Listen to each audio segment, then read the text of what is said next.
नमस्कार दोस्तों। जितने भी मोहम्मद हैं पता नहीं क्या बात है, वो जाते हैं चाइना में बड़े चौड़े होकर कि चाइना हमें बचाएगा। और भाई अपने आप को खुद बचा लो, इतनी हैसियत नहीं है मोहम्मदों में। तो ये चले जाते हैं चाइना के कदमों में कि जी भारत से पंगा ले लिया है, अब तुझे बचा लो। लेकिन चाइना भी कमबख्त ऐसा है, उन्होंने कसम खा रखी है कि कोई भी मोहम्मद आएगा उसकी पहले तो जूती की नोक पे रखेंगे मोहम्मद को। और आपको मालूम है जो यहां पर चाइना में भी कोई मोहम्मद रहते थे उन सबकी तो किडनियां इन्होंने निकाली ली हैं। अब मोहम्मद मुइजो भी गया था, भारत से मंगा लिया था, इंडिया आउट के नारे लगाते लगाते चाइना के कदमों में गया। चाइना ने जूती की नोक पे रखा और लात मार के मक्खी की तरह बाहर फेंक दिया कि हमें गंदी मक्खी वाली चाय पीने की आदत नहीं है, बाहर निकल। कहा क्या हुआ, मुइजो को चाइना से कोई सपोर्ट नहीं मिला क्योंकि नाम में मोहम्मद था। मोदी जी के कदमों में आके बैठा, कहा माई बाप हमें माफ कर दो, हमसे गलत हो गया है। तो मोदी जी ने माफ कर दिया और उसको थोड़ा सा लोन लान भी देके उसको घर रवाना कर दिया था। अब एक दूसरा मोहम्मद आ गया है, मोहम्मद यूनस। उसने भी मोदी से भारत से पंगा लिया और चला गया मोदी को छोड़कर चाइना के कदमों में। उसके साथ भी अभी आज की डेट में शी जिनपिंग से मीटिंग हुई है और पता लगा है कि 20-30 एग्रीमेंट साइन करके उसको खुश करके वापस भेज दिया जाएगा। जूती की नोक पे रखा है उसको, यूनेस को कुछ नहीं दिया, भीख मांगने आया था, नहीं मिला है, एमओयू साइन करती है। और वो एमओयू जिसकी कोई वैल्यू नहीं है। अब समझ सकते हैं अब आगे जाकर क्या होगा, क्योंकि मंजरी जी ने कुछ प्रोडिक्शन करे थे कि अब 90 दिन वेट तो करो, ये मोदी है, ये अपना रंग दिखाएगा। अब आगे मोदी जी इस मोहम्मद यूनुस के साथ क्या करने वाले हैं, क्योंकि नाम में मोहम्मद है और बड़ा ही पावन महीना चल रहा है रमादान का, जो भी ये बोलते हैं, इसके अंदर अब इसके साथ होगा क्या। मंजरी जी जय सिया राम। जय सिया राम। एक तो आपकी जो जय सिया राम है, आज जो मैंने वीडियो बनाया था आपके लिए आपके साथ, मैं बता नहीं सकता हूं, आई एम सो इम्प्रेस्ड। मैं सरेंडर कर दिया आपके सामने और लोगों ने भी सरेंडर कर दिया। आपकी नॉलेज और आपकी जो क्लैरिटी है सनातन को लेकर और इस देश को लेकर।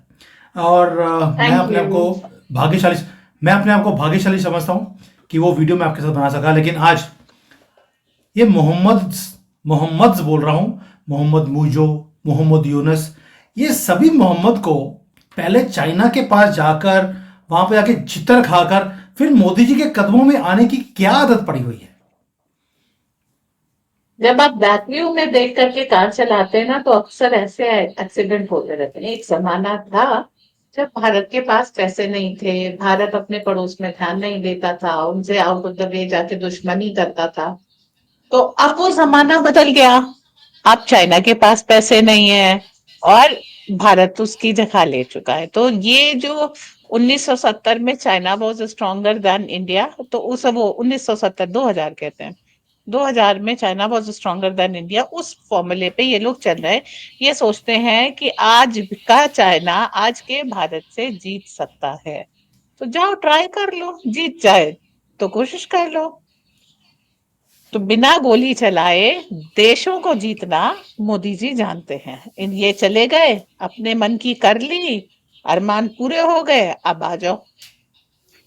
चाइना जाने से पहले भी इसको मालूम था, ये कोशिश करा था मोदी को कांटेक्ट करने की, मोदी जी ने मिलने से मना कर दिया। क्यों?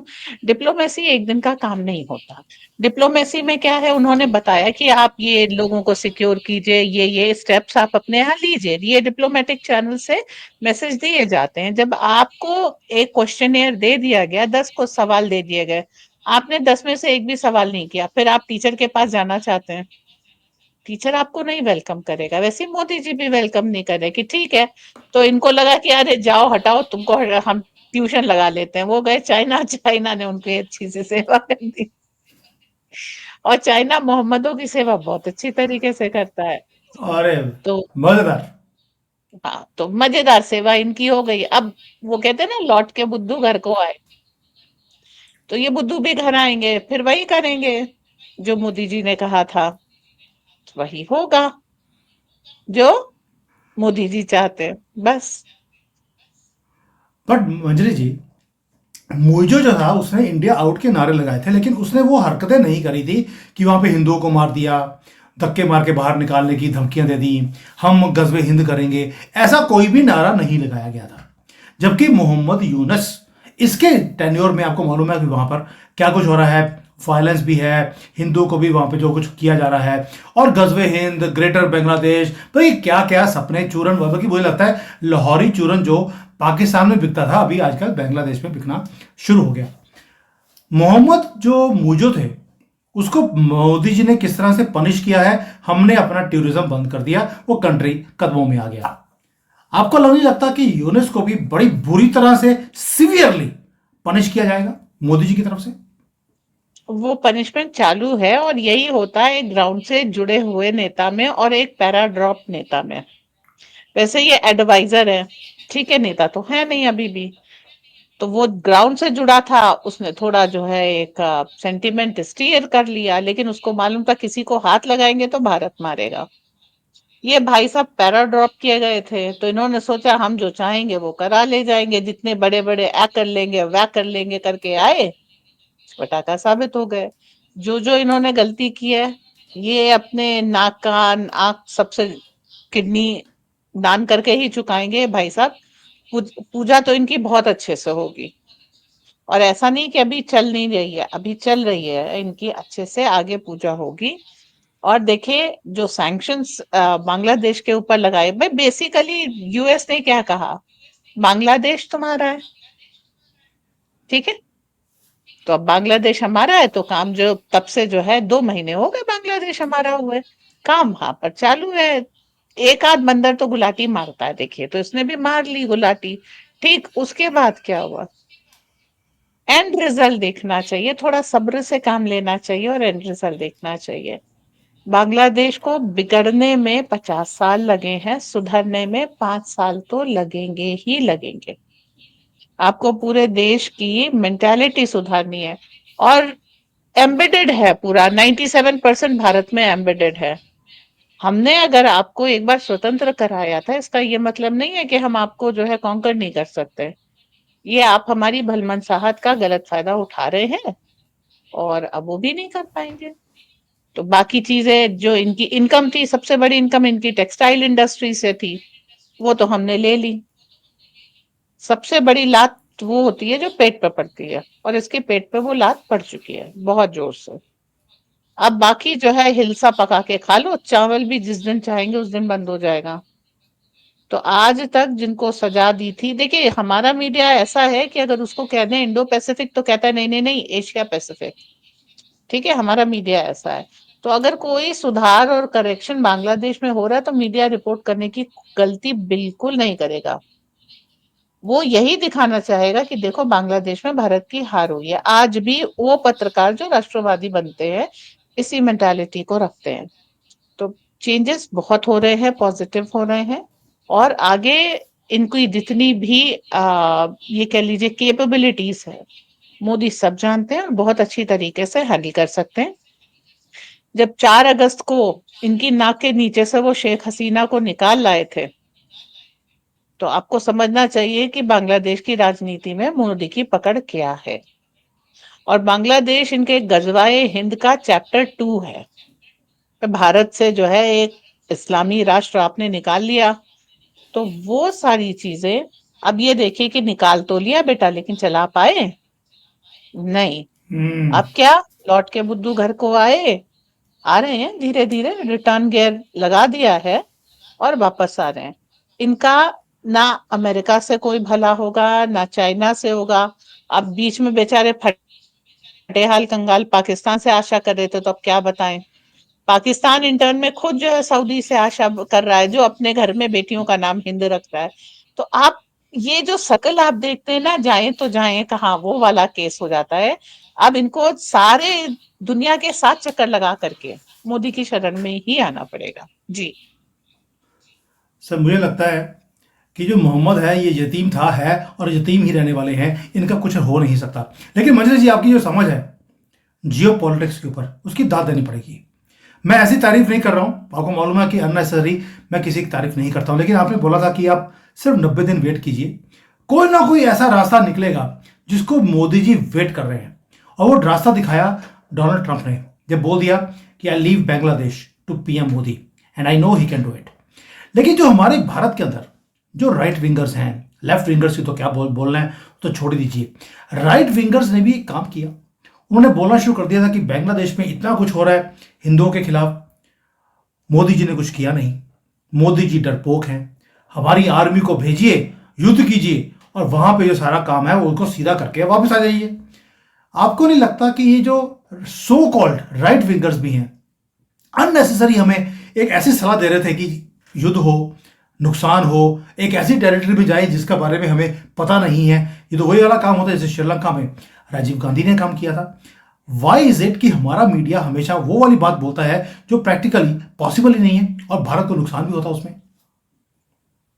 पॉसिबल तो है, लेकिन वो एक कहावत है, धीर धरे सो होइए पार, कि अगर आप धैर्य से काम लेंगे तो आप नदी के पार उतर जाएंगे। हड़बड़ी में, जल्दबाजी में काम बिगड़ता है। जल्दी का काम शैतान का ही होता है। ये हर चीज को बस जल्दी करना चाहते हैं, उससे नहीं काम होगा। आपको एक देश के कुछ करोड़ लोगों के ऊपर काम करना है।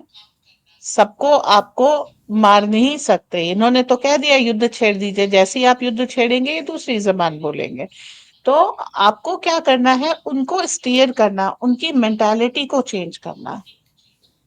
तो उसमें समय लगता है, और कभी कभी कम से कम एक पीढ़ी का समय लगता है। एक पीढ़ी 20 से 22 साल की होती है।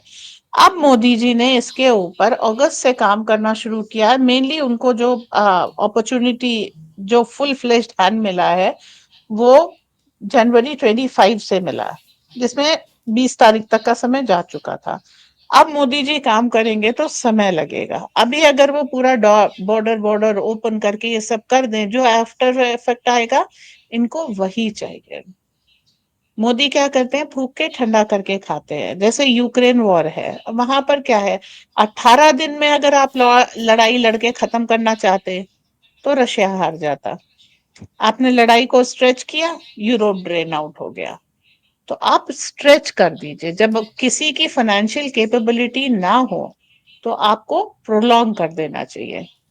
Just by the sheer factor of time they get bankrupt and they cannot hold their position, they cannot perform। और यही आपको, ये एक सफल नीति है जो आपकी हर जगह काम आ रही है। बांग्लादेश में भी आपने एक्सपैंड कर दिया, टाइम एक्सपैंड कर दिया। हमें 15 दिन में कोई वो नहीं चाहिए। हम समय के साथ यूनुस कोई भी बांग्लादेश को सलाह नहीं दे सका, कुछ अच्छे वहां पर पॉलिसीज नहीं इम्प्लीमेंट कर सका।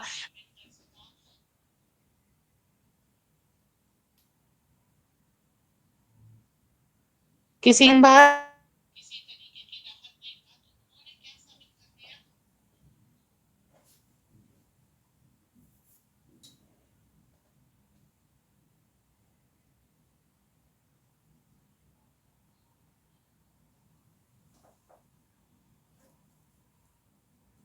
खत्म मान लीजिए, उसकी पोजीशन डिस्ट्रॉय हो चुकी है। बांग्लादेश में अब एक ही पर्सन है, जैसे पाकिस्तान में है, वहां पर आर्मी चीफ है। एक वही वर्केबल ऑप्शन है, और उसी को कायदे से मोदी जी इस्तेमाल कर रहे हैं। और उसने भारत की, मोदी जी की भाषा बोलनी काफी समय पहले शुरू कर दी थी। राइट।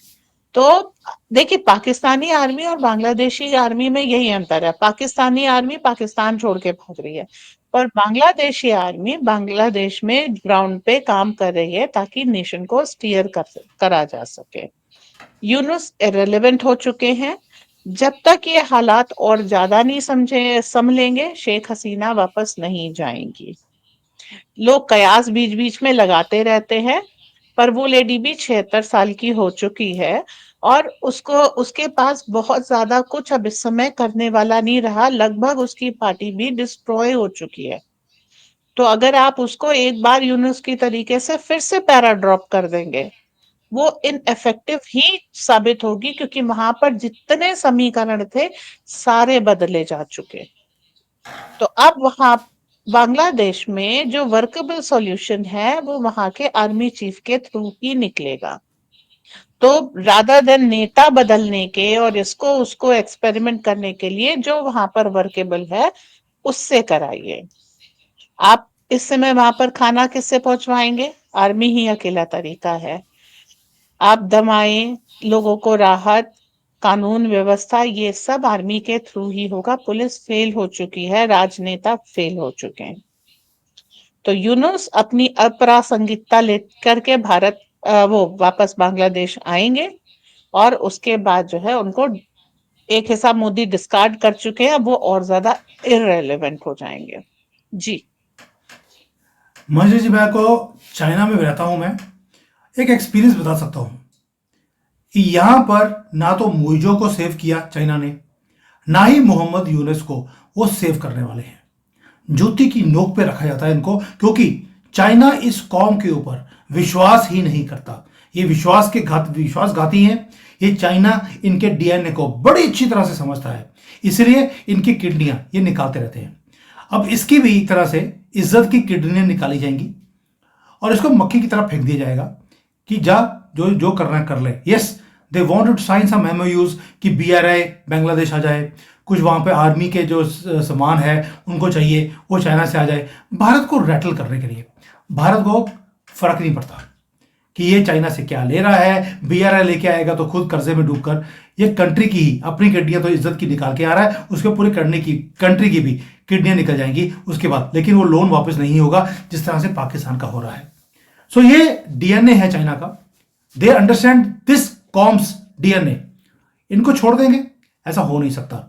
अल्टीमेटली मेरा अपना मानना है कि यूनिस ने जो कुछ अपनी कंट्री में हिंदुओं के साथ, माइनॉरिटीज के साथ, इवन भारत के साथ डायरेक्टली जो पंगा लिया है, आपका कहना बिल्कुल सही है। आर्मी चीफ को वहां पर यूज किया जा रहा है, and it is only going to be one outcome. जो मोहम्मद दूसरा था मुइजो, उसको तो बोल दिया कोई बात तो अपना कंट्री संभाल ले, जो टेम्परेचर कम करना पड़ेगा उसने कम कर भी दिया। लेकिन मोहम्मद यूनुस अगर कम भी करने की कोशिश करेगा अपनी कंट्री में टेम्परेचर को, इसे माफ नहीं किया जाएगा। I think he will have to step down, and this is the only solution which I can see in the near future. और जैसे आपने बोला कि आर्मी चीफ को यूज किया जाएगा, वो पे डर ही इतना है कि अब तो अमेरिका वाले, सीआईए वाले रॉ से डरने लगे हैं। वो बोल रहे हैं कि रॉ को बैन कर देना चाहिए। आप समझ सकते हैं डर का माहौल कितना अच्छा है। और मोदी जी ने एक बार पार्लियामेंट में कहा भी था कि डर अच्छा है। मंजरी जी, थैंक यू सो मच। ये जो आज आपने इस नए धुरंध एक को, बात और कहनी सो है, कॉल्ड, बोलिए। एक बार और कहनी है।